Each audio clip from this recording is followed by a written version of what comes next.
Hello and welcome to FPL Mate, your best mate for fantasy Premier League content for the 2020-21 season. My name is Dan and today we're going to be talking about the best and worst fixtures that various teams around the Premier League have in this upcoming run between game week 9 and 13. So this is going to be the first video in this international break. I know a lot of you guys were wondering how many videos am I going to be doing in the international break? The answer, loads. Don't worry, we've got you covered, loads of videos to come, so do make sure you stick around, make sure you liking the videos, subscribing, really helpful stuff guys, so please do that. But yes, we are going to be talking about fixtures today, something that a lot of managers won't be thinking about. So a lot of people in your mini leagues, they'll be looking at players who have scored the most points in recent weeks and pick them into their teams, won't really consider what fixtures are coming up, what good fixtures some teams might have and what really bad fixtures some teams might have as well. So this is a really good way, keeping an eye on these fixtures, of taking advantage of the situation, trying to get ahead of your oppositions in your mini leagues by, a bit of forward planning. So going to help you do that today. We're going to talk about 4 teams who have the best fixtures, 4 teams who have the worst fixtures. I'm going to identify which players you should be picking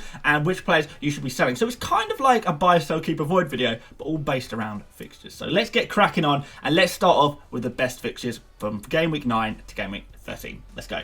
So to start us off with some best fixtures, I'm going for Man City. Now, if you caught my stream yesterday, whether you've caught up on the stream or watched it live, you will know that I think this Manchester City fixture run is absolutely amazing. So I've got the next 5 games here on screen for you now. But let me tell you, the fixture run extends beautifully right the way through to, I think, like early March. Manchester City just have amazing fixtures. So Manchester City is a real team that we really want to be getting on. So I wanted to start off with this one because this is kind of the biggest one, I guess. The most premium players playing for a really big team with some really nice fixtures. Obviously, Man City haven't been doing amazingly so far, but you could put that down to the fact that they've had pretty poor fixtures. They it's kind of slow to find their pace a little bit. I think they have been unlucky to not score a few more goals, perhaps. But in this incredible run of fixtures, it's going to be kind of difficult to see that Manchester City are not going to score goals. They're not going to pick up points.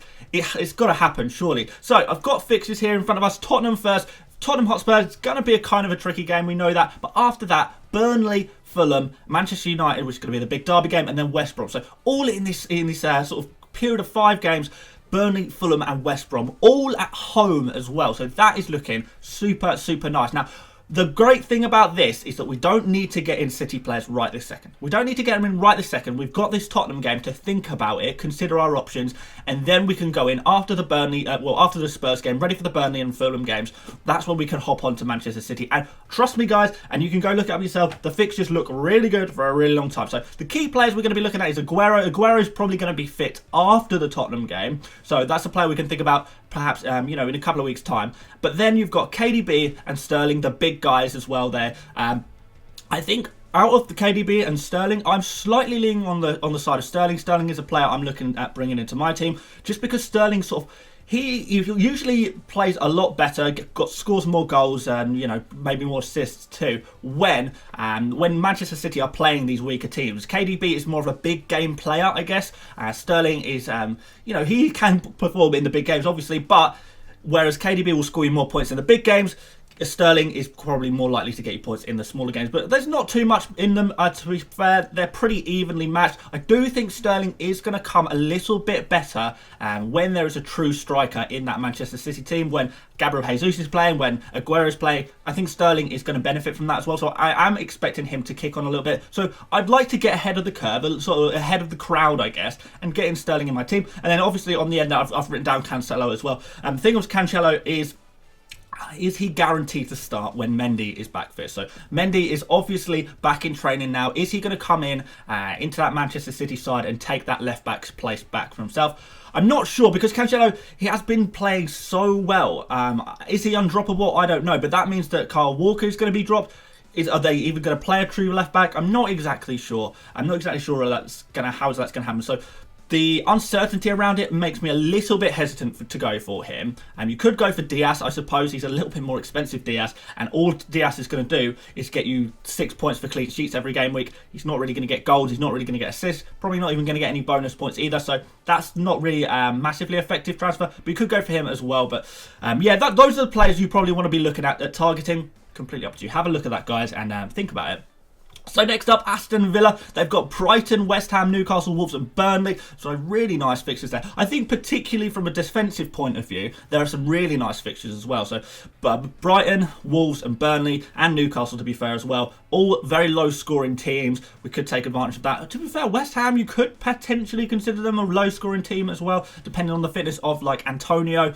So yeah, interesting one there. But obviously, we're usually looking at attackers when we're looking at Aston Villa, aren't we? But I do think make sure you think about defenders for Aston Villa as well over this kind of run. Even though Aston Villa are a little bit up and down defensively, they are in fantastic form overall, and this is a really nice fixture run. So Watkins, you know, scoring goals finally a little bit more consistently. The penalty helped, of course, but he is getting some goals now. Got a couple of goals against Arsenal. Grealish just looking magnificent, although he didn't sort of get the most amazing score in game week 8. In game week 7, he really did. So you can tell even in game week 8 against Arsenal, he looked so good. It looked like one of those games where he could get another 10-pointer, 15-pointer. It really is in his locker, and this run of fixtures looks amazing. So Grealish is the one I would be looking at in this list if I didn't already have him. I do already have him. I'm very happy to have Grealish in my team, but yeah, I do think you need to consider bringing in Grealish if you don't have him already. And I've also got Barkley on there, who's again, I guess, a kind of cheaper alternative to Grealish. They're getting roughly the same amount of points, but I do think Grealish is performing a little bit better. His expected points are a little bit better. His shots and his creativity is a little bit better than Barkley's, but you can save a little bit of money by going to Barkley, and you know, he will get you points still, I do think. And then finally, Target on there. I think he's the defender I'd be looking at. I've said this before. Not too keen on Konsa and Mings. A little bit too expensive, Mings is. And Konsa, you know, just because he's not a fullback, he's not offering as many crosses and stuff like that. So I think Target could, I mean, he's already got assists. He got an assist last game against Arsenal. Pretty good start. And then obviously you've got clean sheet points as well. Obviously Martinez could also go on this list. A lot of you guys will already have Martinez in your team. Not sure if I'd double up on Villa defence, if I'm honest, but you could do that if that's something you'd like to do. But yeah, we'll move on anyway to West Ham. West Ham plays Sheffield United, Aston Villa, Manchester United, Leeds and Crystal Palace. So Manchester United, obviously, potentially a tricky game. Aston Villa, good form at the moment. And you never really know what you can get with Crystal Palace. But at home, you'd say it's a pretty good fixture. But West Ham, you know, they've been playing really well. They've been getting clean sheets in games you perhaps wouldn't expect them to get clean sheets. And yeah, they've been just a real solid outfit recently against some really difficult teams as well. So even when you're looking at a game against Manchester United, West Ham have already done really well against some bigger teams than Manchester United this season. So perhaps they are going to shut them out. So yeah, really liking the look of West Ham. Sheffield United is obviously a fantastic fixture. And yeah, let's see what else they can do. Antonio is the player I would want most out of the West Ham players if he was fit. I've got to find out he's fit. If I can find out that he's fit and ready to go, he's ready to play, then, I'm pretty much bringing in Antonio straight away. He's a player I really like the look of. And then I've written down Creswell, provides a little bit of creativity from defence on set pieces and stuff like that. And also gets forward a little bit as well. And Soufal is, we all know how much I like Soufal, so he's a really good pick as well. He plays really advanced on that right back. From that right back position, he's constantly trying to get involved in attacks. Although his crossing has kind of been a little bit off sometimes. You can tell there's a desire there. He's undroppable. He's going to be in team nailed on every single game week and going to pick you up some clean sheet points as absolute minimum. And then there's going to be some assists there. I do think there's going to be some assists there as well, and potentially some bonus points as we've already seen. So looking forward to seeing what he can do in the future. Next up, Crystal Palace. They've got Burnley, Newcastle, West Brom, Tottenham, Hotspur, and then West Ham United. Again, really nice fixtures, particularly Burnley, Newcastle, and West Brom. Those three fixtures are fixtures I've really got my eye on, and you could really target these fixtures as a fantastic run. Again, we're going to say particularly in the defence, because Burnley and West Brom struggling to score goals a little bit at the moment. They have sort of both those teams have kind of tightened up defensively a little bit. I still expect them to concede the odd goal, but particularly for clean sheets, I don't see those two teams scoring many goals. So we could look at some Crystal Palace defenders. I've written down Zaha here because obviously he's the main guy there, isn't he? He's getting a lot of assists, a lot of goals, looking really positive in attack there. A little bit disappointed he only got one assist in out of the 4 goals that Crystal Palace scored against Leeds, but it was a good example of Crystal Palace putting in a really good attacking performance, which we don't actually see that often, do we? So that was really nice to see. But defensively, I am looking at Van Aanholt, and I'm looking very closely at Van Aanholt, and I'm likely to actually transfer him in. Swapping out a Liverpool defender who have not been performing and bringing in Van Aanholt, bank a little bit of money and use it to spend on some Man City players. Van Aanholt I really like. He's a really attacking left back, I guess. Getting really far off the pitch. He obviously got the assist last game for the Costa own goal, which was nice to see. But, he's only been back for 2 games now. But I'm really liking the look of what he's provided so far, the positions he's been in on the pitch. I quite like to go for him, take a risk for just target these 3 games with that Crystal Palace defender and see what happens, basically. I think it could be kind of interesting. So, yeah, looking forward to seeing what I can do there. And then finally, now we're going to move on to the worst fixtures. And I don't want you guys to switch off for the worst fixtures because they are super important as well in terms of what players we could potentially be moving out of our teams. And also, the last team in this worst fixtures list is definitely going to surprise you. And this might change your mind on a few transfers, believe me. Trust me on that one. And, bit of controversy. As always on this channel, I don't always necessarily say things that you would automatically be thinking, not necessarily saying things that perhaps other pundits, other YouTubers, other podcasters, whatever, they might not be saying this kind of stuff, but this is just kind of what's going on in my head right now, and I want to share that with you, sort of give you all the information and the stipulations that I've come up with. Whether they're right or wrong is another question, but yeah, you can tell me that in the comment section. So let's go on for the first worst fixture, and I've got Spurs written down here, so their fixtures are Man City, Chelsea, Arsenal, Crystal Palace, and Liverpool. If you look at those fixtures, the only non-big team out of those next 5 is Crystal Palace, who, they're doing quite well at the moment as well, aren't they? So Manchester City up first, tough, of course. Chelsea, in-form team. Arsenal, you never really know what you're going to get there. Crystal Palace, that could arguably be harder than Arsenal, the way Arsenal are playing at the moment. And then Liverpool away, that's not a very nice fixture to play at all. So the key players I've written down here is Kane, Son, Doherty, and Reguilon. These are the players that most people have, right? So out of these players, you probably have 1, maybe you even have 2, maybe even have 3. If you have 3, you got to move 1 on. You got to definitely move 1 on. But, if you've got 2 or 3, the one I would probably keep, and you probably have, is Kane. So Kane is a player I wouldn't mind keeping through this run. That's because, although they're really tricky fixtures, Kane is kind of a big game player. You do kind of expect him, you might not necessarily captain him in these games, but against Man City, he could easily get a goal. Chelsea, there's potential for him to nick a goal. Arsenal, I would say he scores in that game against Arsenal. Crystal Palace, all the chance of scoring against them. And Liverpool, a bit leaky in defence at the moment. Maybe Kane scores against them. So there are some fixtures there that might not be horrible for Kane as a big game player. But Son, on the other hand, is a kind of a streaky player, if you like. He sort of disappears for periods of the season. And I think we're already starting to see the beginning of that. Him disappearing and not playing so well. And it's going to be all about Kane, particularly now that Bale's going to be on the other wing. You've got Son, the wing play, I guess, is now divided into two positions.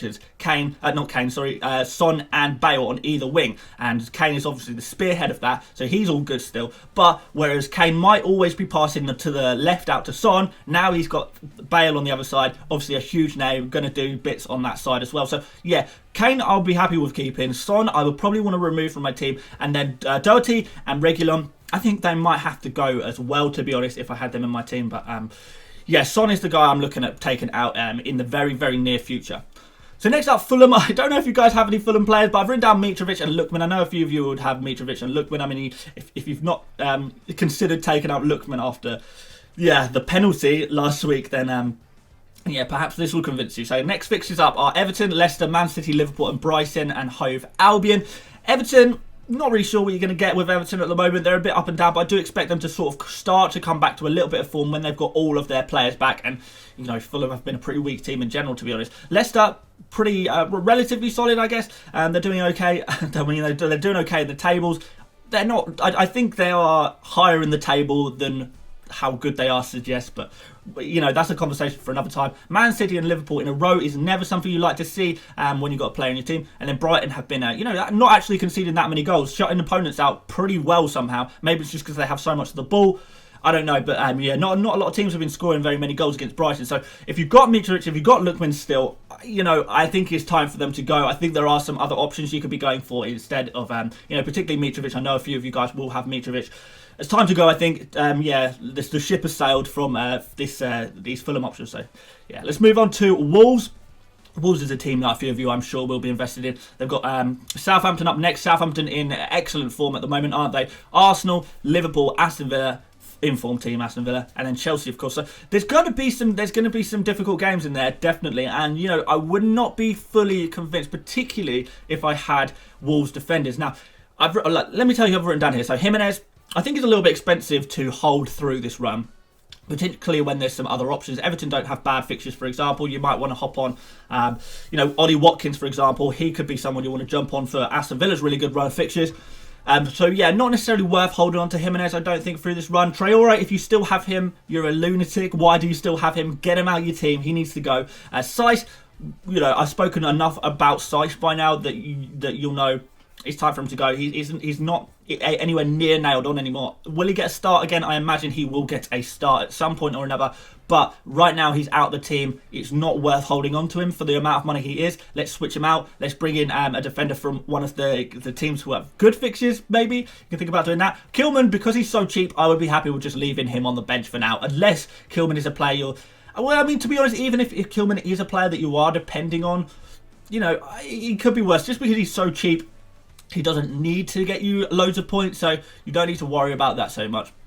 But as for some of the other guys, Traore and Saiss should have been gone, weeks ago. Get rid of them now. Jimenez, think about taking out if you're not fully convinced by this fixture run. And then finally, here's the interesting one. And I've written down Manchester United. Their fixtures: West Brom, Southampton, West Ham, Man City, and Sheffield United. And you're probably looking at those fixtures thinking, they look easy. They look easy, don't they? I'm not sure how true that is. I'm really not sure how true that is. So West Brom are massively improved defensively. I was sort of looking through statistics, watched them a couple of times as well. Sort of had to watch them through, games against Spurs, for example. And I think they've improved defensively. I really do. And the statistics sort of back up that opinion as well. Then they've only conceded they only conceded one goal to Spurs. I think in the couple of games before that, they got a clean sheet against Burnley. I know that's not a huge deal. They conceded one goal against, who was it? I can't remember. Was it Manchester City or someone like that? I can't remember who it was, but they only scored... No, it was Southampton. Southampton, a few games earlier, only beaten by 2-0. They're not actually a team that people... in the first 2 game weeks, we saw West Brom and thought, okay, right, this is a team where people are just going to score 5 goals against. And that did happen for the first couple of game weeks. But since then, they're not actually conceding that many goals. And I think a lot of people are getting caught in the trap of thinking West Brom is an amazing fixture. It's a good fixture. It's not bad, but it's not an amazing fixture. We don't have to move the earth. And I know a lot of you guys will be trying to move the earth to bring in some Manchester United players in. And I'm not sure you should. Southampton away. Southampton, when they're at home, so this obviously an away game for Manchester United means a home game for Southampton. Southampton, when they're at home, they have kept clean sheets in the past 3 games. They've won their last 3 games 2-0 when they're at home. This is not an easy fixture. This is not an easy fixture to go for. Southampton are keeping clean sheets as well. West Ham, really solid team. They've been sort of, like I said earlier, they've been doing really well against big teams, really shutting big teams out. No one can score loads of goals against them. Liverpool could only score 2 goals against them. So you think Manchester United are going to score several goals against them? I'm not convinced. And then Sheffield United, of course, I'm not going to lie to you, that is a good fixture. And maybe that's the point. After 4 game weeks, that's the kind of time we can move on to Manchester United players. Maybe. But aside from that, the next 4 games might on the face of it look easy. You might think, oh yeah, West Brom easy game, Southampton easy game, West Ham easy game. I don't think so. I don't think they are. But anyway, I've written down Bruno Fernandes, Rashford and Wan-Bissaka. I think if I had Wan-Bissaka, I would consider keeping him for this game against, West Brom, because West Brom are not scoring a lot of goals, so you could keep a clean sheet there. But Bruno Fernandes and Rashford, I don't know. Fernandes can score a goal in any game. He doesn't have to be playing well. He kind of just picks up points, doesn't he? He's a good FPL player. I don't know if I've necessarily been moving the earth to get him in my team. I'm not desperate to get Bruno Fernandes in my team. I know he had a really good score last game week, and a lot of people were thinking, wow, amazing score last game week. Fixture against West Brom at home. Gotta go straight in my team. I don't know. I'd be a little bit hesitant about that. Don't rush into that decision. I don't think that's as an obvious decision as you might think it is. Rashford as well. Why? I don't really know why you would go for Rashford ahead of, a Manchester City player who I feel like should be the priority. I don't know who you're thinking about moving on. Maybe, a Pulisic or someone like that. Whoever. But why not go for someone like Grealish instead? Grealish could be a really good option to go for. He's got a really good fixtures if you don't have him already, of course. Zaha for the next couple of weeks could be good. and obviously those Manchester City players as well. So yeah, it's not necessarily that I think avoid Manchester United midfielders. It's just that there's some better options, right? I think there's better options. And at the end of the day, we're playing a game of picking the players who we will think will score the most points. On an individual game week, maybe Bruno does score more than Raheem Sterling. But over a period of time, the period that you will own this player, I think Sterling, for example, has a much better run than Bruno. And they're a similar price. So why not go for Sterling instead? Rather than trying to think too short term, thinking about what happened last week, knee-jerking someone like Bruno Fernandes in. I know he's had some good scores so far this season, but his fixtures aren't amazing. Certainly not as good as people are making them out to be. And I just wanted to share that thought with you guys. I thought it was kind of important to talk about. So yeah, there you go, guys. It's kind of 2 videos wrapped in one, best fixtures and worst fixtures. But I hope you did enjoy it. If you did, please do leave a like on this video. I'll really appreciate that. And subscribe, of course, if you are new around here. Liking the video particularly really helps. So yeah, if you can do that, that would just be so helpful to me. It would indeed. So yeah, go check out the description as well if you want to join my mini league. Follow me on Twitter or Instagram, or maybe even support me on Patreon. You can also join the channel now to use custom emojis in the chat and in live stream. So do consider doing that. Perhaps we'll do some more stuff with the channel memberships as well in the near future. But until then, I'll probably do my next video on Thursday, so 2 days from now. Before I take a day off tomorrow. Kind of earn it, I think I can earn it. Maybe not, I don't know. But yeah, thanks for watching, guys, and I will see you on Thursday. See you later, mates. Bye bye.